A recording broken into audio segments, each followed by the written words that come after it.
ऐसी नहीं।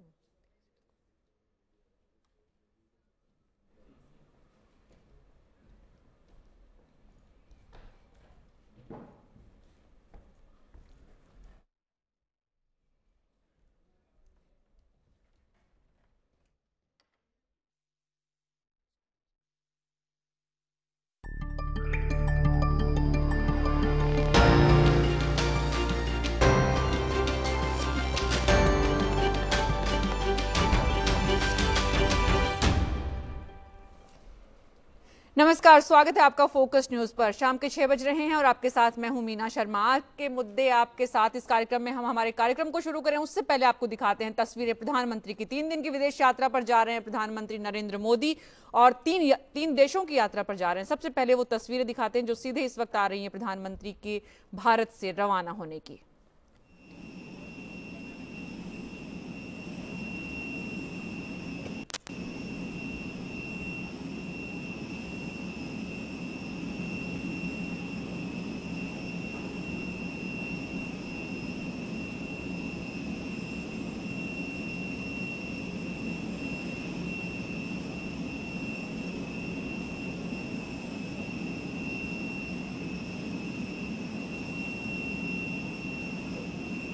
प्रधानमंत्री नरेंद्र मोदी एक बार फिर से विदेश यात्रा पर 3 देशों की यात्रा के लिए जा रहे हैं, मॉरिशस और सबसे महत्वपूर्ण जो है इसमें वो श्रीलंका की यात्रा भी है।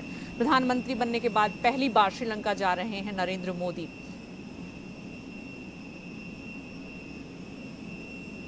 सीधी तस्वीरें आप देख रहे हैं इस वक्त इंडियन एयरलाइंस का यह फ्लाइट जिसमें नरेंद्र मोदी देश के प्रधानमंत्री बस कुछ ही देर में रवानगी होगी उनकी 3 देशों की यात्रा के लिए। एक तरफ संसद सत्र चल रहा है लेकिन इस बीच बहुत महत्वपूर्ण श्रीलंका के लिहाज से हाल ही में चुनाव हुए हैं श्रीलंका में और उसके बाद भारत की प्रधानमंत्री की ये पहली यात्रा है।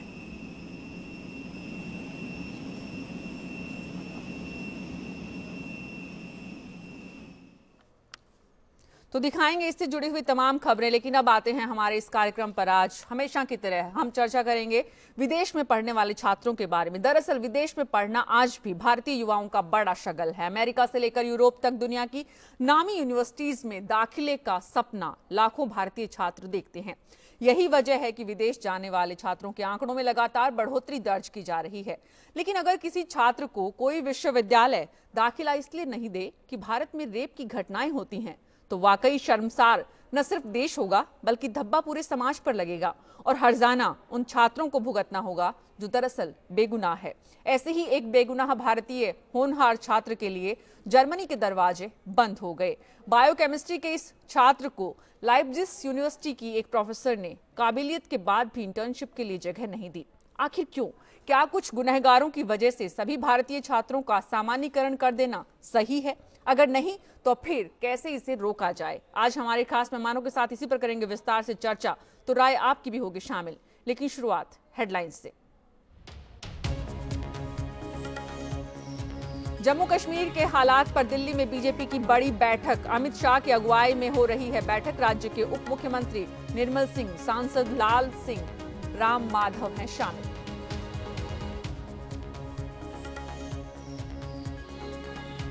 कोयला खदान बिल पर राज्यसभा में भारी हुआ हंगामा। सरकार चर्चा के पक्ष में, वहीं विपक्ष ने रखी मांग विधेयक को भेजा जाए सेलेक्ट कमेटी के पास। जेटली बोले जल्द फैसला है जरूरी।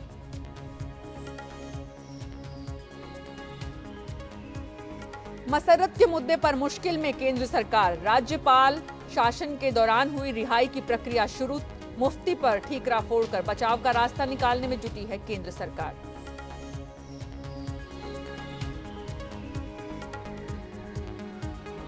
महिलाओं पर अश्लील टिप्पणी करने वाले वकील एमएल शर्मा के खिलाफ याचिका को इंटरनेट पर मिल रहा है बड़ा समर्थन। 1 लाख लोगों ने की शर्मा को बर्खास्त करने की मांग।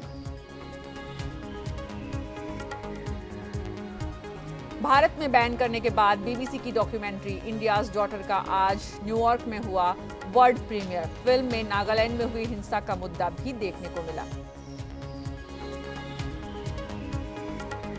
और वर्ल्ड कप में इंडिया की लगातार 5वीं जीत। शिखर रोहित की शानदार पारी की बदौलत आयरलैंड को 8 विकेट से हराया। प्रधानमंत्री ने भी दी बधाई।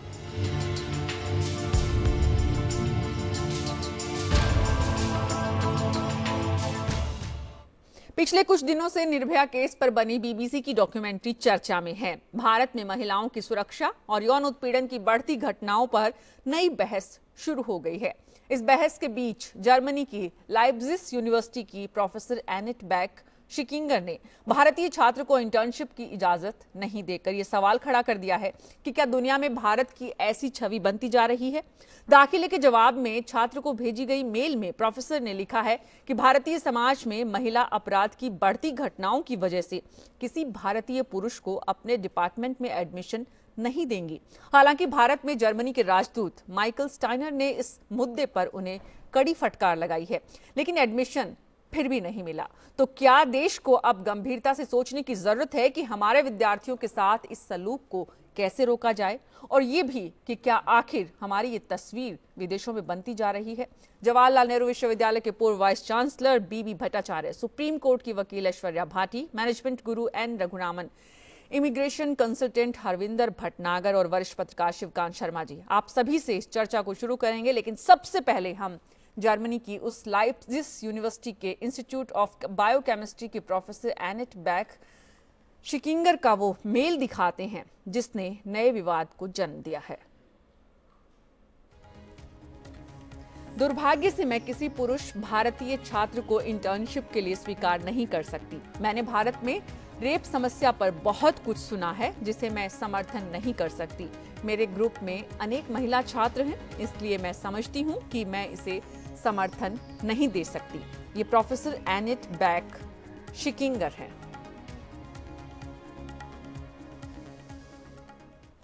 इस मसले पर विवाद की आशंका को देखते हुए प्रोफेसर एनेट ने फिर एक मेल भेजा जिसमें उन्होंने सफाई देने की कोशिश की है। मैं पूरी तरह से सहमत हूं कि ये सभी व्यक्तियों पर लागू नहीं है और आम धारणा का हिस्सा भी है। हालांकि ये भी अविश्वसनीय है कि भारतीय समाज कई साल से इस समस्या का समाधान नहीं कर सका है।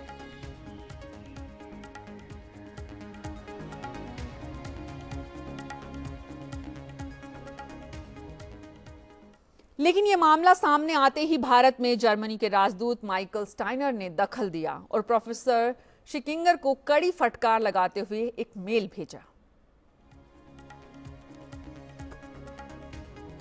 आपने एक भारतीय छात्र को रेप की समस्या के चलते इंटर्नशिप देने से इनकार कर दिया है। मैं ये स्पष्ट कर देना चाहता हूं कि मेरी इस पर सख्त आपत्ति है। ये भारत में जर्मनी के राजदूत ने टिप्पणी की है।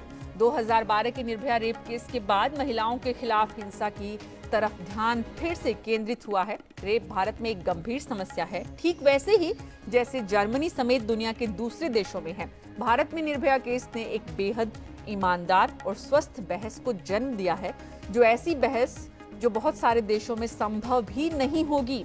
भारत की सरकार और भारतीय समाज इस समस्या से लड़ने में बेहद प्रतिबद्ध है।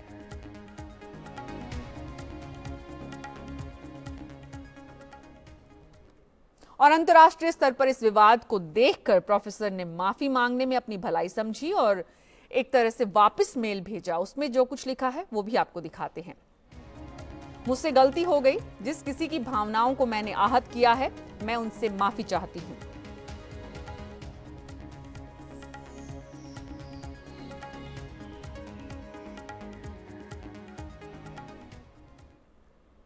लेकिन ये मामला सुलझता नहीं दिख रहा है। इसी बीच अमेरिका के प्रतिष्ठित अखबार वॉशिंगटन पोस्ट में छपे एक आर्टिकल ने भारतीयों का ध्यान अपनी तरफ आकर्षित किया है।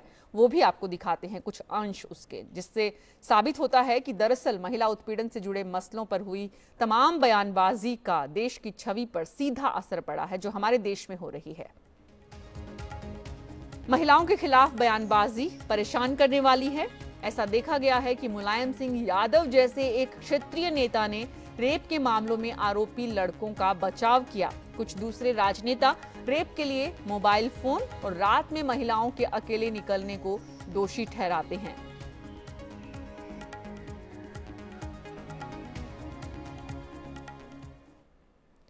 और जब वॉशिंगटन पोस्ट में मुलायम सिंह की बात की चर्चा हो रही है तो वो एक बार फिर से सुनाना जरूरी है। हालांकि आप सबको याद होगा, और जब जब इस देश में महिलाओं से जुड़ी हुई चर्चा होगी तो मुलायम सिंह के उस बयान को याद किया जाएगा। शर्मनाक अगर कहें बयान के रूप में। सुनाते हैं आपको क्या कहा था मुलायम सिंह ने।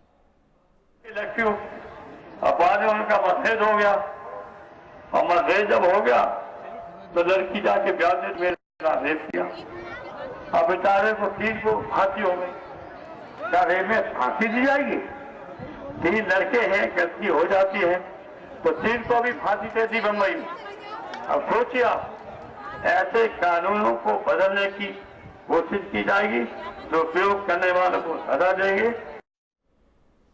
और महिलाओं के खिलाफ होने वाले यौन अपराधों और उनसे जुड़ी खबरों के असर के बारे में जब वित्त मंत्री अरुण जेटली भी एक कार्यक्रम में बोल रहे थे तो वो भी कहना नहीं भूले थे कि दरअसल ये बहुत छोटी सी घटना थी, वो भी यहां पर बताना जरूरी है।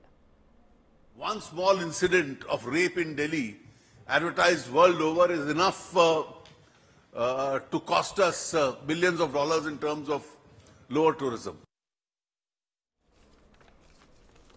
तो चर्चा को शुरू करते हैं। हमारे साथ बीबी भट्टाचार्य साहब हैं, पूर्व वीसी जेएनयू के, ऐश्वर्या भाटी सुप्रीम कोर्ट की एडवोकेट हैं, एन रघुरामन मैनेजमेंट गुरु हैं, हरविंदर भटनागर इंटरनेशनल स्टूडेंट्स की काउंसलिंग करती हैं, आप कंसल्टेंट हैं।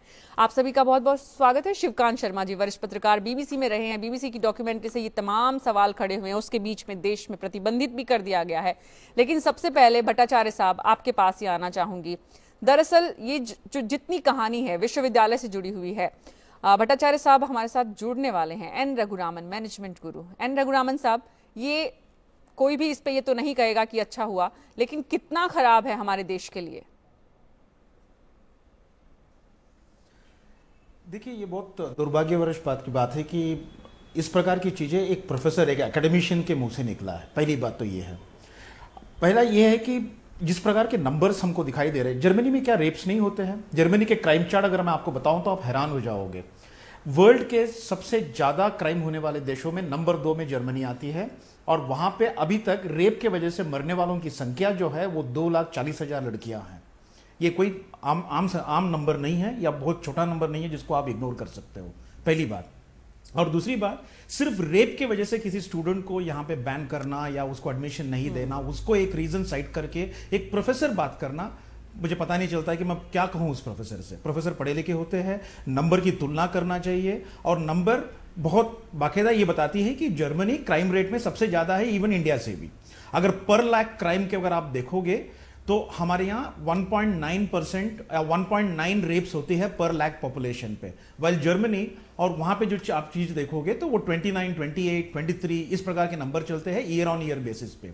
2000 से लेकर 2015 तक अगर आप क्राइम स्टैटिस्टिक्स को देखोगे तो बिल्कुल एक अलग मुद्दा निकल के आता है। इसीलिए ऐसे लोगों को मेरे ख्याल से highly populated nation mean second highest populated nation है India, third populated highest nation है वर्ल्ड में यूएस, और उस यूएस में जब 4.5% ग्लोबल पॉपुलेशन रहता है, सबसे हाईएस्ट रेप होता है। उसके बारे में कोई बात नहीं कर रहा है। अमेरिकन स्टूडेंट्स उनके पास पढ़ते नहीं है, काफी ज्यादा पढ़ते हैं। तो एक स्टूडेंट को इसका मुद्दा बनाकर उसको इग्नोर करना या उसको एडमिशन नहीं देना, ये बहुत ही बड़ा अनफॉर्चुनेट इंसिडेंट है, जिसका निंदन हमको करना चाहिए, और जिसको हम, मेरे ख्याल से उनके जो एम्बेसडर ने जो उनकी कड़ी एकदम विशेष टिप्पणी उनके ऊपर दी थी वो सही थी, और मेरे ख्याल से इसको हम थोड़ा बहुत और ऊपर ले जाकर एज ए नेशन हमको प्रोटेस्ट करना चाहिए कि भाई आपके अधिकार ऐसा नहीं है कि आप हमको ऐसा कर सकते हैं। जी, एज ए नेशन हमें प्रोटेस्ट करना चाहिए, और ये पर्याप्त नहीं है सिर्फ एम्बेसडर ने जो कुछ कहा है वो। ऐश्वर्या, कानूनी लिहाज से उस छात्र के क्या हक हैं वो आपसे समझेंगे, लेकिन उससे पहले हरविंदर भटनागर, कितना भारतीय छात्र डिसअपॉइंट होंगे इससे? क्या आपको इस छात्र के बारे में जानकारी है कि दरअसल ये कौन है, इसका बैकग्राउंड क्या था, इसकी क्योंकि योग्यता थी इसीलिए एडमिशन वहाँ पे सेलेक्ट हुआ था, लेकिन उसके बाद एडमिशन नहीं हुआ? जी, अब जैसे कि हम सब जानते हैं कि उन्होंने सोशल मीडिया में अपना इन्फॉर्मेशन दी कि इस तरह से उनके साथ बीता है कि इंटर्नशिप के लिए अप्लाई किया गया, इंटर्नशिप में अप्लाई करने के बाद इस तरह के जवाब उन्हें मिले हैं। स्टूडेंट ने अपनी आइडेंटिटी अभी डिस्क्लोज नहीं की है प्रॉपर्ली, ये बात सच है। उनके जो कोलीग हैं, यानी कि कोलीग का मतलब हुआ किसी वर्किंग एटमॉस्फेयर में थे, तभी इस इंटर्नशिप को उन्होंने आगे फर्दर किया। अब सीधी सी ये बात है कि इस तरह का बात होना बहुत क्लियर है कि कल को जो स्टूडेंट्स अपनी अप्रोच इंटरनेशनल के लिए रखते हैं, इंडिया में तो जो बातें हैं ही, जो मौजूद हैं ही, जो हमारी इमेजेस मौजूद हैं, इसके बावजूद जब इंटरनेशनल सिनेरियो को देखते हैं तो ये बहुत बड़ा झटका है। अगर इस तरह की चीज़ें होती रहीं, कल को एम्प्लॉयमेंट की बात हुई, आगे और चल के जो आगे के स्टेप्स हैं, इन सब पे उनको झटके मिलते रहेंगे। जी, तो ये अच्छा तो किसी सूरत में नहीं हो सकता। और दरअसल जो बात यहाँ पर रघुरामन साहब कर रहे थे कि भारत अकेला नहीं है, जर्मनी के आंकड़ों का जिक्र किया, जर्मनी ही नहीं, यूरोप और अमेरिका के देशों की अगर हम चर्चा करें तो एक नजर उन पर भी डालते हैं कि दरअसल आंकड़ों का कड़वा सच क्या है। 1 लाख की आबादी पर कितने रेप होते हैं? अगर हम देशों के लिहाज से देखें तो दक्षिण Africa 110, Australia 91, Sweden 66, America 30, Germany 9, Bharat 2, चीन 2 और जापान 1। तो उस लिहाज से किसी भी सूरत में इन प्रोफेसर साहब के इस बयान को जस्टिफाई नहीं किया जा सकता।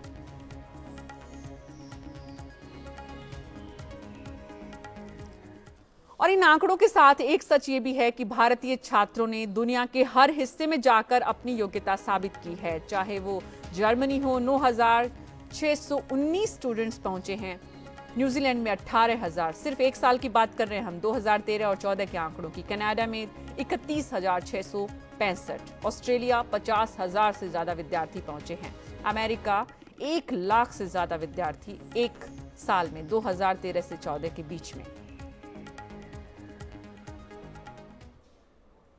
शिवकांत जी, इस आंकड़े के साथ और अपराध का जो आंकड़ा जिसके बारे में शायद बहुत सारे भारतीय तो वाकिफ नहीं होंगे, जो दिन भर हमारे टेलीविजन चैनल्स पे या हमारे अखबारों में देखते हैं कि भारत में इतनी क्राइम अगेंस्ट विमेन की खबरें हमें हर दिन देखने को मिलती हैं, उनको भी शायद ये आंकड़े देखकर हैरानी होगी, परेशानी होगी, लेकिन ये बड़ा सच है। इस सच के होते हुए भी इस तरह के प्रोफेसर का बयान का क्या मतलब है?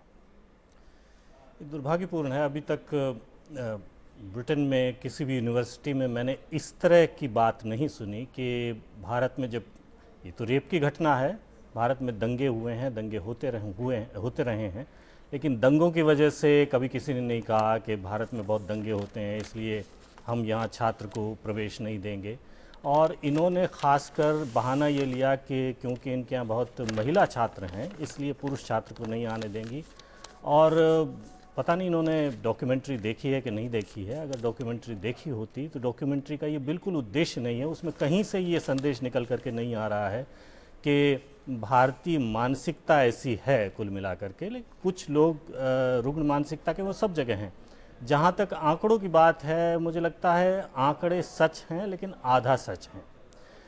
स्वीडन में, अमेरिका में, ब्रिटेन में, जर्मनी में जिस तरह से क्राइम रिपोर्टिंग होती है, जिस तरह से बलात्कार की घटनाएं रिपोर्ट की जाती हैं, उसकी तुलना में भारत को अभी बहुत कुछ करना है जी। पहली बात तो यहाँ स्त्रियों के खिलाफ जिस तरह की ज़ोर ज़बरदस्ती की घटनाएं होती हैं उसकी बहुत कम, एक टिप ऑफ द आइसबर्ग जिसे कह सकते हैं, वो हिस्सा रिपोर्ट किया जाता है जी।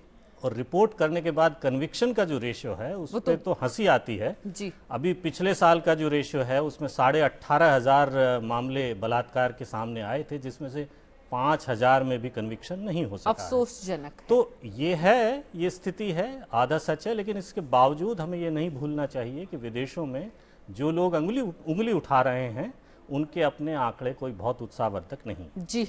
तो एक बात जो आप कह रहे हैं, कानूनी पहलू की रिपोर्टिंग होती नहीं है, और दूसरी ये कि जो रिपोर्टिंग होती है उसमें भी कन्विक्शन का जो आंकड़ा है वो बहुत ही कम है। लेकिन ऐश्वर्या भाटी हमारे साथ जुड़ चुकी हैं, सुप्रीम कोर्ट की एडवोकेट हैं, बार एसोसिएशन की सेक्रेटरी हैं, सचिव हैं।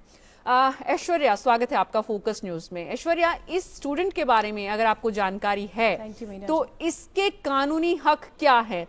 क्या ये कानून के आधार पर मैनेजमेंट से, प्रोफेसर से किसी तरह से अपने हक के लिए बात कर सकता है, अपनी आवाज बुलंद कर सकता है? एक तरफ भारत सरकार का जो भी स्टेप होता है, उसके साथ साथ कानूनी स्टेप इस स्टूडेंट का।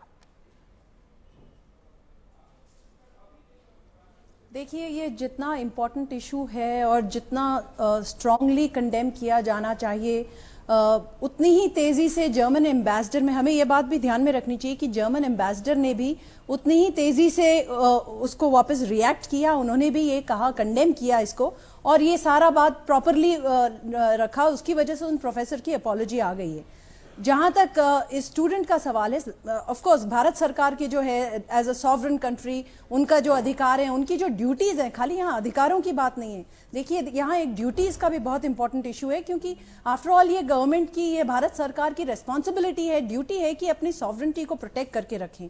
और उसके लिए इस तरह की जो स्टीरियोटाइप्स होते हैं, जो स्टीरियोटाइप्स पूरे कंट्री को एक ब्रश से पेंट करना चाहते हैं। और अभी मेरे से पहले वाले जो स्पीकर, मैं सॉरी उनका नाम नहीं फॉलो कर पाई, आंकड़ों के हिसाब से भी जो हमारे आंकड़े हैं वो कोई बहुत ज़्यादा अलग नहीं है। तो एक पेंट से, एक ब्रश से सबको पेंट करना इज़ नॉट प्रॉपर। ये तो एक एस्पेक्ट हो गया। जहाँ तक ये स्टूडेंट के लीगल राइट्स का सवाल है, क्लियरली ये this amounts to complete discrimination. ये देखिए, जर्मनी के लॉज अलग हैं, जर्मनी का कॉन्स्टिट्यूशन अलग है, वो एक बार स्टडी करना पड़ेगा। But discrimination is a issue that is one of the fundamental human rights which is available in all democratic countries. तो डिस्क्रिमिनेशन का एक बहुत बड़ा स्ट्रॉन्ग ग्राउंड है। और उस बच्चे के इंडिविजुअल राइट्स ये हैं कि he can definitely file a defamation और अ डिस्क्रिमिनेशन सूट इन जर्मनी और इन इंडिया। जी बिल्कुल, बने रहिए ऐश्वर्या आप हमारे साथ। लेकिन हरविंदर भटनागर, एक तरफ कानूनी पहलू है, इस बच्चे के ह्यूमन राइट्स के हक हैं जिनके आधार पर ये कानून की मदद ले सकता है, लेकिन दूसरा उतना ही कड़वा सच ये है कि हमारे देश की कुछ इस तरह की तस्वीर दुनिया भर में जा रही है। और हमने, जो हमारी सरकार ने इस डॉक्यूमेंट्री पर जो बैन लगाकर ये बताने की कोशिश की है कि हम छुपा रहे हैं, हम दबा रहे हैं, न कि हमने खुले मन से स्वीकार किया कि नहीं, एक अगर ऐसा है, किसी एक व्यक्ति ने, किसी समाज के एक तबके ने इस तरह की घटना को अंजाम दिया भी है, तो पूरा समाज वैसा नहीं हो सकता है। दिखाइए और दिखाकर बताइए कि ठीक है, हमें इसको ठीक करना है। बिल्कुल सही है आपका कहना कि ठीक है, एक तरफ से इस बात को बैन लगाया गया, दूसरी तरफ से जो आवाज़ें इस बात के लिए उठी हैं, इस बैन को उठाने के लिए उठी हैं कि वाकई ये समाज का एक गंदा हिस्सा है जिसने एक तरह का, जिसे कहते हैं हम, बिहेवियर किया है। लेकिन इस बिहेवियर के लिए सबको एक ही तरह से जज करना बिल्कुल गलत बात है। सबसे हैरानी की बात यह है कि हर कंट्री में, जैसे कहा जाता है, अपने अच्छे और बुरी बातें हैं। जब अच्छी और बुरी बातें हर कंट्री में मौजूद है, क्या एक ही रंग में सबको रंगा गया है? ऐसा नहीं है। तो फिर इस स्टूडेंट के लिए अगर कोई वजह थी जिस वजह से वो स्टूडेंट उस काबिल नहीं था इंटर्नशिप के लिए, वो असली वजह होनी चाहिए थी, ना कि ये वजह बननी चाहिए थी कि आपके, क्योंकि आप एक पुरुष हैं, ऐसी कंट्री से आते हैं, ऐसे देश से आते हैं जिसके बारे में हमें ये सुनने को मिल रहा है, इस वजह से हम आपको आगे की इंटर्नशिप नहीं देंगे। आप काबिलियत पे बात करें, उसकी कैपेबिलिटी और उसकी कैपेसिटी ऑफ ग्रोथ की बात करें, ना कि बाकी चीज़ों की बात करें। जी, तो न्यूयॉर्क में जब कल निर्भया केस पर बनी बीबीसी की डॉक्यूमेंट्री का स्पेशल शो रखा गया था, इस शो के बाद स्लमडॉग मिलेनियम की फेम जो हॉलीवुड एक्ट्रेस रही है फ्रीडा पिंटो, उन्होंने भी किस तरह से मीडिया के सामने आकर कहा कि ऐसी घटनाएं पूरी दुनिया में होती हैं, केवल भारत या भारतीय समाज को इसके लिए दोषी नहीं ठहराया जा सकता। This is not just an India problem. This is a problem that inflicts almost every country in the world. There is not a single country in 2015 that is free of sexual violence against women, and hence this is a very important cause for me to take on. लेकिन सिर्फ दुनिया में, America में ही नहीं बल्कि भारत में भी, राजनीति के क्षेत्र में भी जर्मन प्रोफेसर के इस बयान पर प्रतिक्रियाएं आ रही हैं। दिन भर से आज हमने देखी है, बिहार से कांग्रेस की सांसद रंजिता रंजन के मुताबिक हर देश, हर समाज में महिलाओं पर होने वाले अपराधों को लेकर गुस्सा दिखता है, लेकिन इसका मतलब ये कतई नहीं है कि किसी होनहार छात्र को, बेगुनाह छात्र को इस आरोप के चलते एडमिशन न मिले। हम लोग गुस्से में थे, वैसे ही उसको भी गुस्सा होगा एज अ वुमेन के लिए कि भाई इंडिया रेपिस्ट का देश है। तो ये हमारे लिए बहुत शर्म की बात है। लेकिन बाद में एमएससी से उसको लेटर गया और उसने अपोलोजाइज भी किया कि मैंने गुस्से में बोला। तो ये देखिए, जो ये मामला है रेप का, ये हर कंट्री में लोगों को उबाल लाता है। और सत्तारूढ़ पार्टी के सांसद का कहना है कि लगातार इसको और मजबूत करने की कोशिश में हम जुटे हुए हैं कि भारत की ये छवि जो है वो दुनिया में न जाए, और हम कोशिश कर रहे हैं, हमारे प्रयास है, लेकिन उसके बीच भी अगर ऐसा कुछ हो रहा है तो उनकी मंशा पर सवाल उठने चाहिए। वरना इंडिया से और भी मैं कई कंट्री को एग्जांपल दे दूंगा जहां पे इंडिया से ज़्यादा भी रेप होती है और महिलाओं के साथ में ऐसा अत्याचार होता है। ये विषय है, लेकिन देश के सौभाग्य है हमारा, देश के प्रधानमंत्री ने बेटी बचाओ बेटी पढ़ाओ का नारा दिया। आगे से माता बहनों की सुरक्षा हो, रक्षा हो, इसके लिए भारत सरकार आगे प्रयास भी करेगी। तो एन रघुरामन साहब के पास चलते हैं कि वाकई में क्या ये मंशा, क्या इसके पीछे कोई पूर्वाग्रह है जो इतना बड़ा जबरदस्त ढंग से निकलकर सामने आया कि सिर्फ एक इस स्टूडेंट के नाम पर ही सही लेकिन पूरे भारतीय समाज पर सवाल उठ गए हैं रघुरामन साहब? नहीं, देखिए, भारत एक ऐसी और एक कंट्री है जो इतने सारे कंट्रियां जो पूरे विश्व में है उनमें से एक कंट्री है। बस इसमें जो घटनाएं होती है वो हर जगह में होती है। मेरे जो बाकी जो स्पीकर्स जो हमारे साथ आज इस प्रोग्राम में जुड़े हुए वो लोगों ने सही बताया कि sexual act against women is a very common thing against everybody across globe.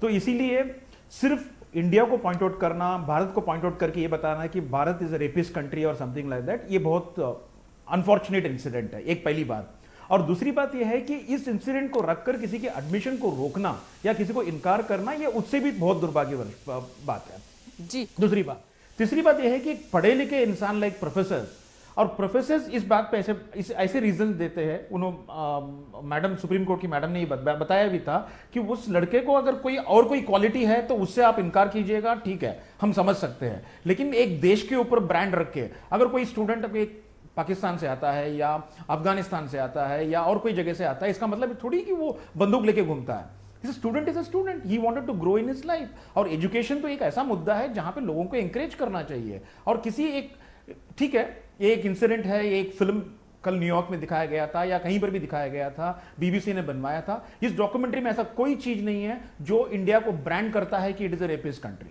Very very unfortunate. उस डॉक्यूमेंट्री को जो भी देखेगा वो कभी ये नहीं कहेगा कि ऐसा कुछ चीज है। ये एक समाज का एक अंक है।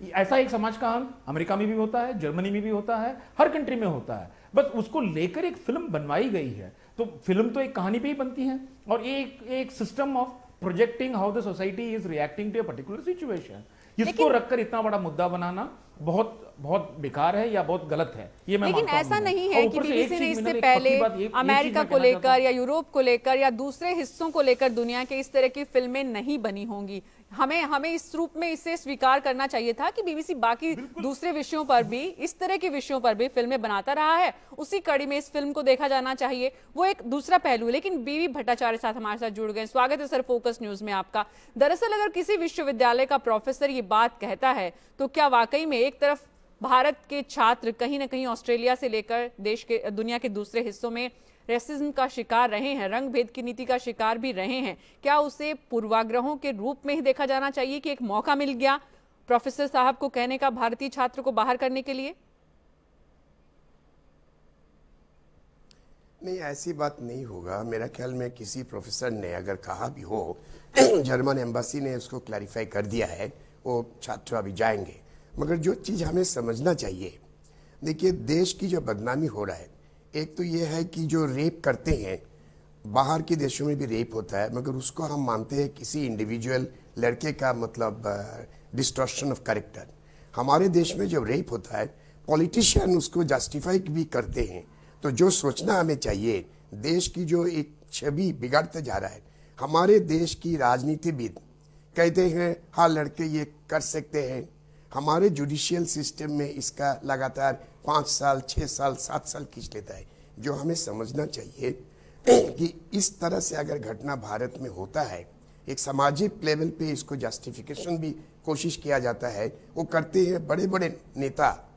तो उससे हमें सोचना चाहिए भारत की जो छवि बाहर के देशों में आ रहा है।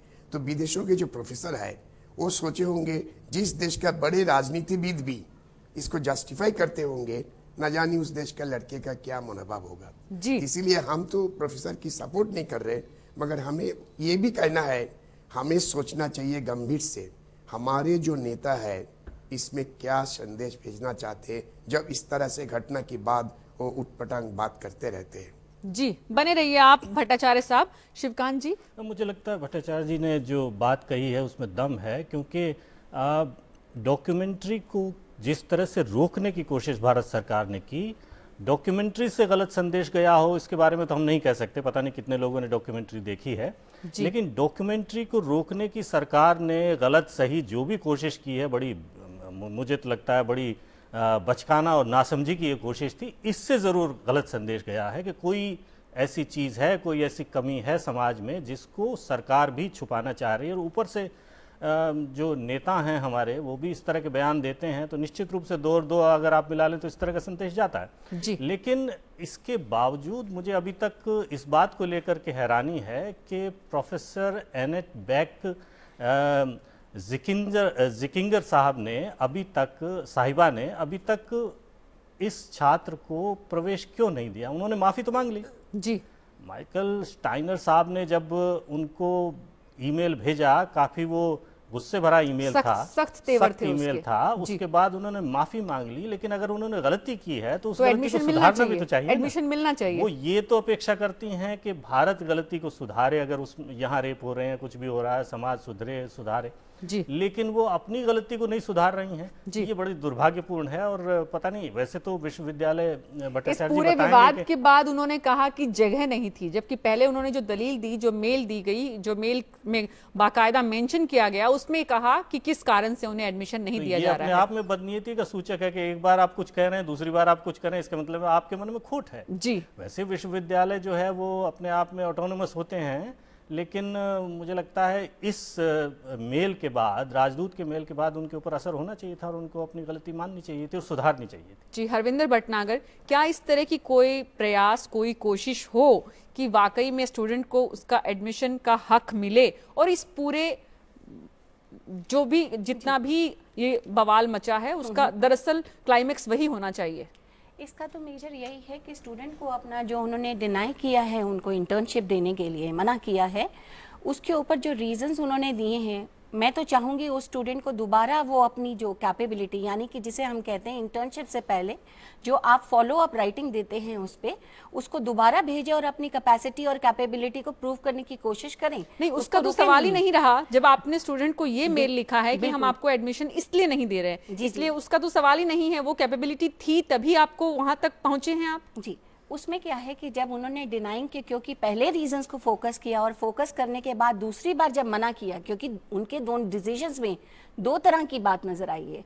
एक कि रीजन देना उस बात पे कि हाँ क्योंकि आप एक पर्टिकुलर कंट्री से आ रहे हैं जिसके एक पर्टिकुलर रीजंस हैं, और दूसरा ये कहना कि आज हम आपकी कैपेसिटी या कैपेबिलिटी ऑफ ग्रोथ को देखते हुए नहीं समझते कि ये इंटर्नशिप के लिए आप लायक हैं। लेकिन ये तो दलील है ही नहीं। ये उन्होंने ये जो दलील दी है उसके ऊपर स्टूडेंट चाहे तो काउंटर उनको एक दे सकता है जी। उसके ऊपर वो आगे उसकी आवाज को उठा सकता है जी। ये चीज हम कहने की कोशिश कर रहे हैं, क्योंकि इसको एक्सेप्ट कर लेना यूनिवर्सिटी के लिए, यूनिवर्सिटी के थ्रू की ये आंसर है, उसको हरविंदर जी ये तो बात ही खत्म हो गई जब चौतरफा चारों तरफ से, चाहे वो कानून के जानकार हो, चाहे आप इंटरनेशनल कंसल्टेंट हो, चाहे वो पत्रकार हो, चाहे वो भट्टाचार्य साहब हो जो कि पूर्व वीसी हैं, एजुकेशनलिस्ट हैं, चाहे ऐश्वर्या हो, सबने कहा है ये ठीक नहीं है, ये नहीं होना चाहिए था। राजनीतिक बिरादरी से जुड़े हुए लोगों ने कहा ये नहीं होना चाहिए था। इसका समाधान क्या है? ये वाकई में नहीं होना चाहिए था तो क्या होना चाहिए था?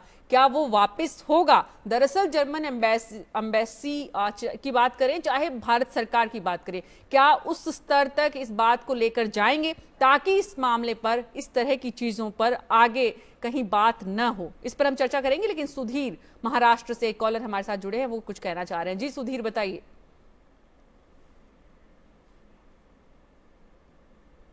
सुधीर अगर आपको मेरी आवाज आ रही है तो बताइए। बहुत देर से इंतजार कर रहे हैं आप,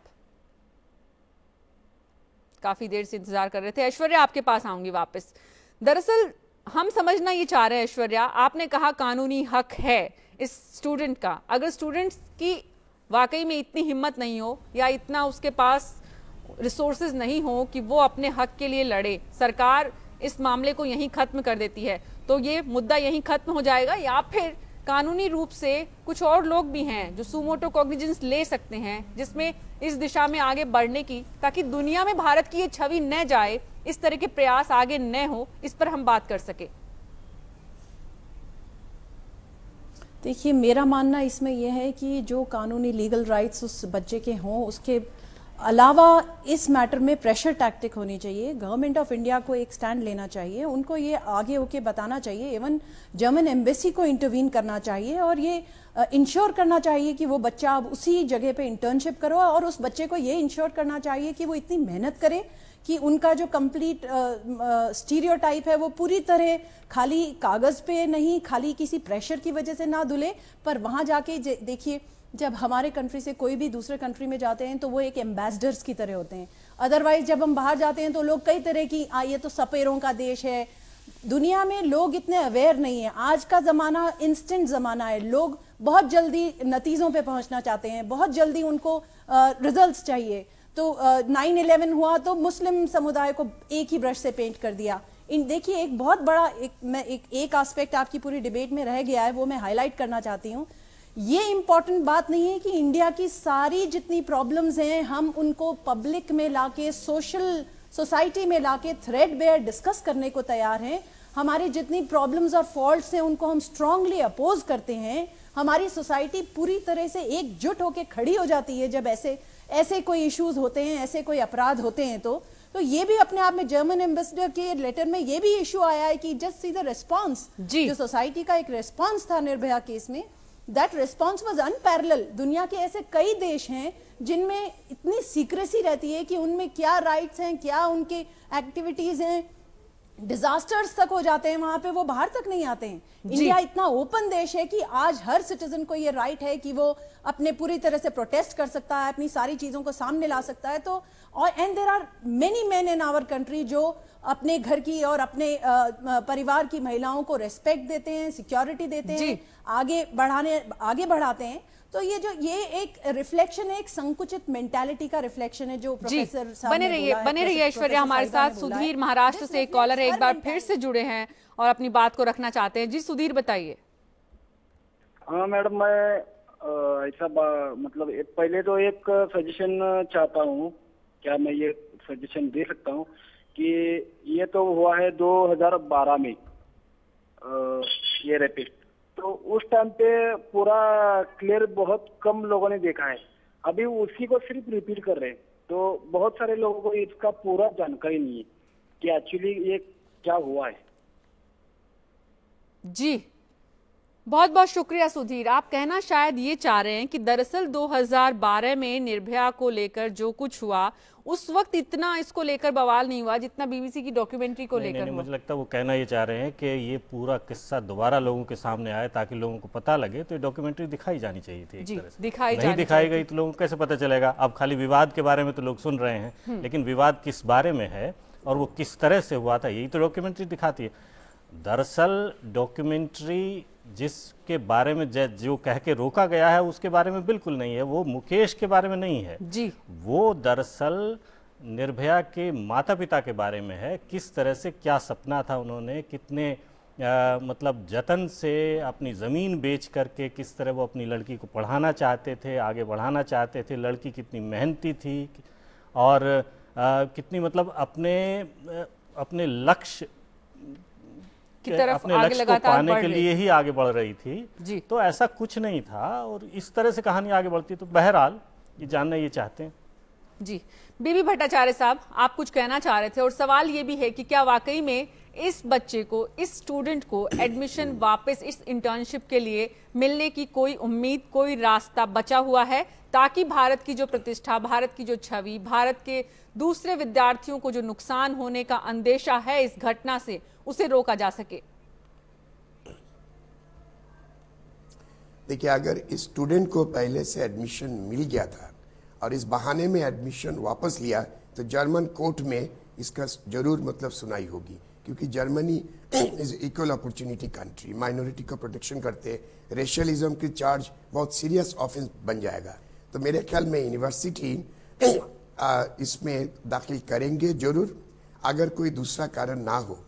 मगर जो मैं कहना चाहता हूँ, देश की जो एक छवि आजकल बाहर में हो रहा है, देखिए रेप अमेरिका में होता है, जापान में होता है, चीन में होता है, ब्रिटेन में होता है, तुरंत लीगल एक्शन हो जाता है।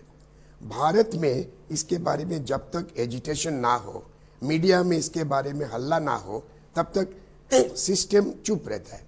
तो जो हमें सोचना चाहिए, इस स्टूडेंट का एडमिशन से भी बड़ा है देश की जो इमेज है, हम क्यों ना इसको तुरंत लीगल एक्शन लेके उसके सॉल्यूशन करें, क्योंकि इस बहाने में जो एक देश की छवि बिगड़ता है, बाहर के लोग शायद सोच रहे होंगे, क्योंकि देखिए हमारे मीडिया में हमारे देश के बारे में विदेशों में जो जानकारी है बहुत ही कम जानकारी है। जी। लोग सोचते होंगे अरे जिस देश का बड़े बड़े राजनीतिक नेता भी रेप को जस्टिफाई करते हैं, ना जाने उस देश का लड़के कैसा होगा। बिल्कुल हमारे देश की छवि देश के बाहर जिस तरह की पेश की जा रही है, पहुंच रही है, उसे ठीक करने की जरूरत है और उसके लिए तो जिम्मेदार हम खुद ही हैं। अनामिका उत्तर प्रदेश से एक कॉलर है हमारे साथ, वो कुछ कहना चाह रही है, उसके बाद आपके पास आती हूँ हरविंदर जी। जी अनामिका बताइए। मैम ये कोई ऐसा विवाद नहीं है, डॉक्यूमेंट्री दिखाना गलत नहीं है, लेकिन जो पहले जो मुद्दे उठे हुए थे उसमें ये था कि फास्ट ट्रैक कोर्ट बन रही है, सब कुछ बन रहा है, लेकिन फिर भी जो है इंसाफ नहीं मिल रहा है। इतने दिनों से लाइन में खड़ा हुआ है इंसान, बार बार मई 2012 में हुआ था और अभी तक लोग उसके इंतजार में बैठे हों, उसके लिए इंसाफ के लिए हमेशा प्रयत्न कर रहे हैं।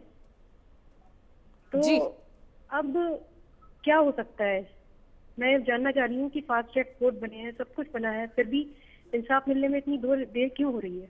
जी आपके सवाल का जवाब लेने के लिए ऐश्वर्या के पास चलते हैं। अनामिका, ऐश्वर्या, जुडिशरी को लेके एक बड़ी परेशानी, बड़ी चिंता, जिस तरह से लचीलापन, जिस तरह से देर होती है मामलों के निपटारों में, वो बड़ी चिंता, वो परेशान करती है। निर्भया के मामले में भी अभी तक आरोपियों को सजा उस तरह से नहीं मिली है। उनका नहीं, मैं पूरी तरह मानती हूँ अनामिका जी ने जो बात कही है वो एक बहुत ही इम्पॉर्टेंट और फंडामेंटल इशू है। देखिए दो एस्पेक्ट्स हैं, एक तो क्राइम कमिट होने के बाद में उसका जो जस्टिस डिलीवरी सिस्टम है उसमें उसका डिस्पोजल क्विक होना चाहिए, एक टाइम बाउंड मैनर में होना चाहिए। हमारे यहाँ के कोर्ट्स मतलब डिलेज एक ऐसा इशू है जो दीमक की तरह हमारी पूरी जुडिशियल ढांचे को अंदर से खाता चला जा रहा है। लेकिन हमारे जितने भी अच्छे तो आपसे ये चाहते हैं ऐश्वर्या जानना आपसे ये चाहते हैं कि ये क्यों है, इस पे कैसे लगाम लगे, इसमें सुधार कैसे हो, इसमें रफ्तार कैसे आए? मीना जी ये एक बहुत बड़ा सवाल है, इसके कई सारे जवाब हैं। इसके जवाब ये हैं कि हमारा जो जज पॉपुलेशन का रेशियो है वो सबसे लोएस्ट है पूरे वर्ल्ड में। हमारी हायर जुडिशरी बहुत अच्छा कर रही है, पर हमारी जुडिशरी मोर की तरह है। मोर जब अपने पांव देखता है तो रोता है, वैसे ही हमारे नीचे के कोर्ट्स का ये हाल है कि इंफ्रास्ट्रक्चर नहीं है, टेक्नोलॉजी का यूसेज नहीं है, साइंटिफिक टेम्पर नहीं है, प्रॉपर जजेस नहीं है। हमारे जो इन्वेस्टिगेशन, इवन पुलिस रिफॉर्म्स में अगर आप देखें तो जो इन्वेस्टिगेटिव सिस्टम है वो एक अलग होना चाहिए। जी ऐश्वर्या बने रहिए, ऐश्वर्या वापस आऊंगी, लोकसभा लेकर चलेंगे आपको एक बार।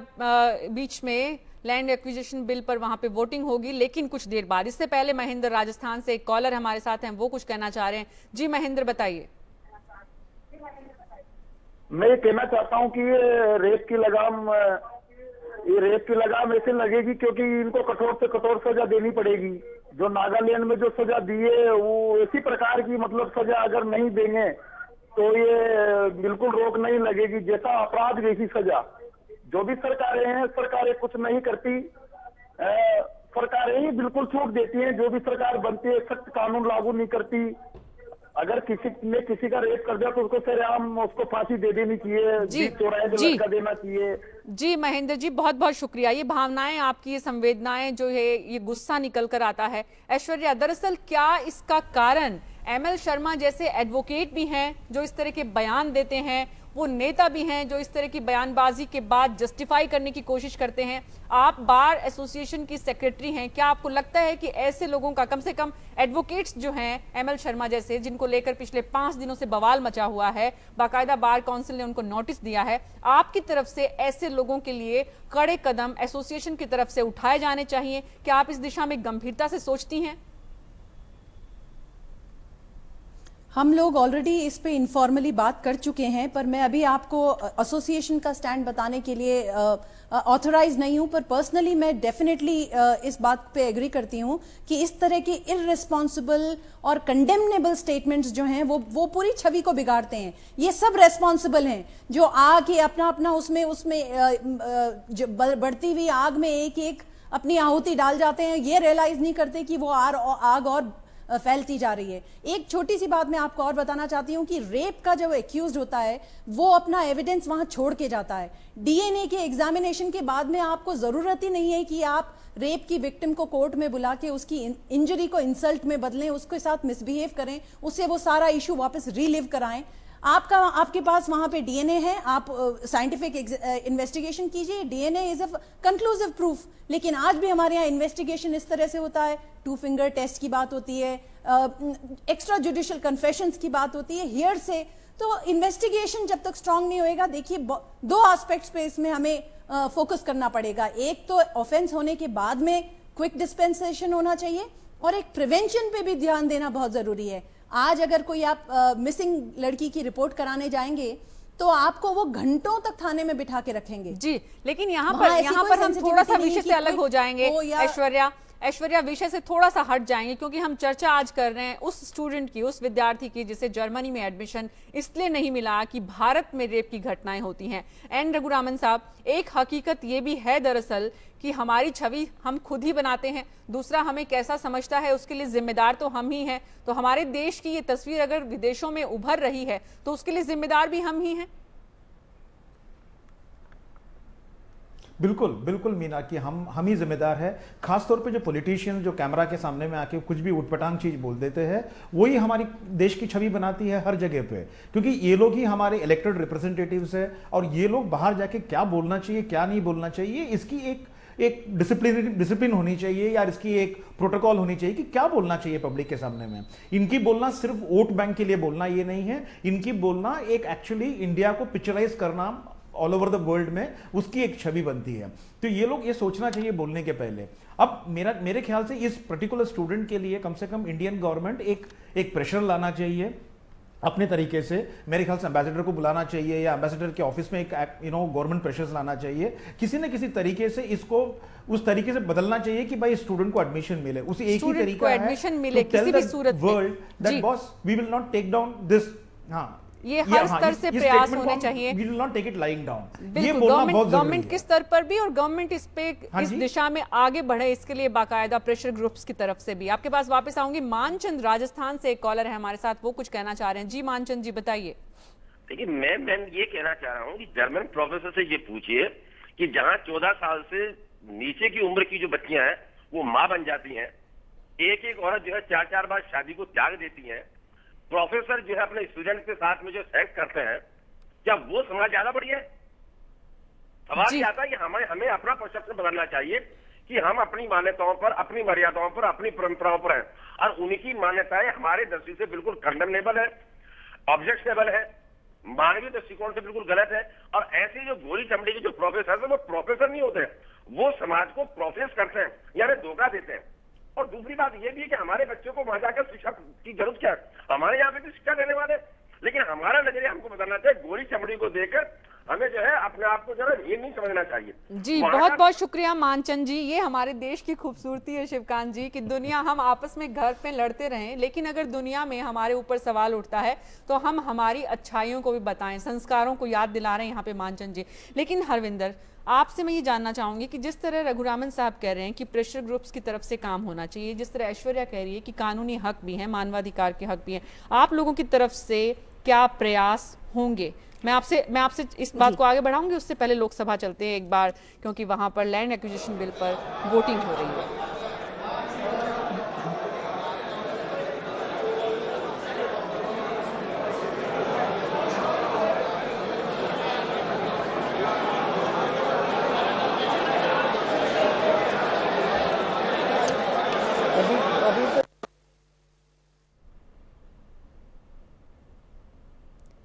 और ये तस्वीरें आप सीधी लोकसभा से देख रहे हैं। 408 मत, सुमित्रा सिंह लोकसभा अध्यक्ष, सुमित्रा महाजन लोकसभा अध्यक्ष।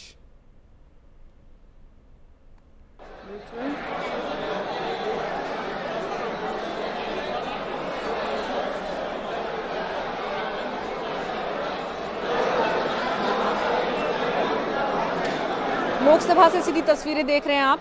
हालांकि प्रधानमंत्री आज नहीं है, विदेश यात्रा के लिए रवाना हो चुके हैं, लेकिन सरकार के पास कम से कम यहां पर आंकड़ों के लिहाज से ज्यादा परेशानी नहीं है। Subject to correction, the result of the division is ayes 99, noes 294, noes have it. So statutory resolution moved by Sri Jayadevan is negative. Now, the question is that the bill be taken into consideration. Those in favor may say aye. Those against may say no. I think the ayes have it. The ayes have it. The motion for consideration of the bill is adopted. Now, phase is over now. Division is over. Honorable member, before we take up clause by clause consideration of the bill, I would like to inform the House that Sri N.K. Premachandran has requested to allow him to raise objections to the moving of government motion number 61 and 62 for suspension of the Rule 81. An amendment can be proposed only to some existing clause of a bill. Government amendment numbers 58 and 59 are not amending any clause of the bill. These two amendments seek to add new clauses 6A and 7A to the bill, which amounts to increasing the scope of the bill. Therefore, amendment numbers 58 and 51 can be moved only after suspension of Rule 81. In view of this, there is no point in raising objection to the moving of the motions by the Minister. Yes, I have allowed it. That's why I am saying it is no. The House will now take up clause by clause consideration of the bill. See, Jaiprakash Narayan Yadav ki ye hai. Jaiprakash Narayan Yadav, only to move, not to speak. Amendment number 7. You can speak. अध्यक्ष महोदय, Are you moving? जी जी, Yes. Move करें. You want to speak? No, not to speak. 2 minute यहाँ. Only one. Please, please. अध्यक्ष महोदय, Yes. 2 minute. One sentence. Yes.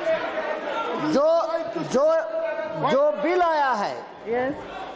जिस पर मत विभाजन हो रहा है, सारा मुल्क जान रहा है, यह बिल जो है किसान विरोधी है, जन विरोधी है और किसान की आत्मा को निकाला जा रहा है. इसलिए संसद. The question is that amendment. बैठ जाइए. Amendment number 7, moved by Sri Jaiprakash Narayan Yadav, be adopted. Those in favor may say aye. Those against may say no. I think the noes have it. The noes have it. The amendment is negative. The question is, the question is that clause 2 do stand part of the bill. Those in favor may say aye. Those against may say no. I think the ayes have it. The ayes have it. Clause 2 stand part of the bill.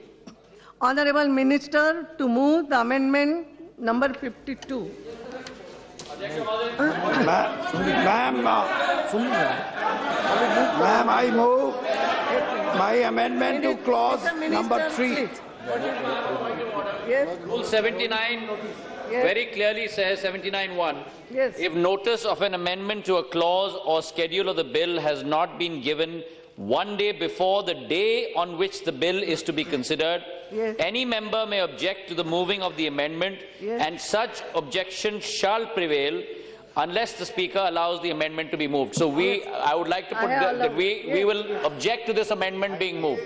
I have allowed no Speaker. But Madam, there has been no notice that has been given. It's been circulated just today.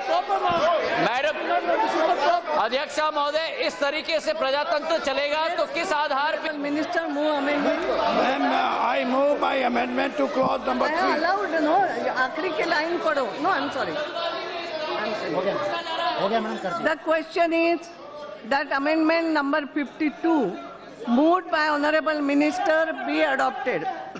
Those in favor may say aye.